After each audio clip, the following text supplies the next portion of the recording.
8 दिवस झाले परत एकदा योगा स्टार्ट केलेला आहे आणि मेंटेन ठेवली पाहिजे बॉडी आपली. माझं पोट खूप वाढत चालेल, मला ते कमी करायचं आहे. त्याच्यामुळे आता परत एकदा फ्रीवाला योगा मी चालू केला आहे, म्हणजे की गव्हर्नमेंट थ्रू आहे आणि 2 महिने फ्री आहे. तर म्हटलं चला फ्री आहे आणि झालं आहे असं की गावाला जायचं आहे, पण आता म्हटलं जेवढे दिवस इथं आहे तोपर्यंत आपण जाऊया. मग 10-15 दिवस होतील ते होतील, परत आल्यानंतर जॉईन करणार आहे.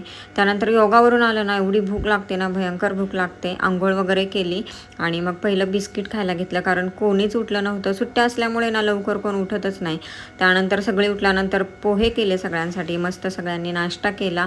दिवसभराची कामं उरकली. बरेच दिवस झालं ना मला ट्रिपल राईस खायचा होता. दरवेळेस माझ्याकडून ही चूक होते, ट्रिपल राईस आणि फ्राईड राईसमधला मला फरक कळत नाही. मला खायचा असतो ट्रिपल राईस, ज्याच्याबरोबर सूप येतं. मला सूप खूप आवडतं. दरवेळेस साहेबच आणत असतात, पण नेमकं मला खायचं असतं ना तेव्हा नेमके हे उशिरा येतात आणि मला जावं लागतं. दरवेळेसची ही चूक माझ्याबरोबर होते. तर असा होता आजचा व्लॉग. आवडला असेल तर लाईक करा. बाय.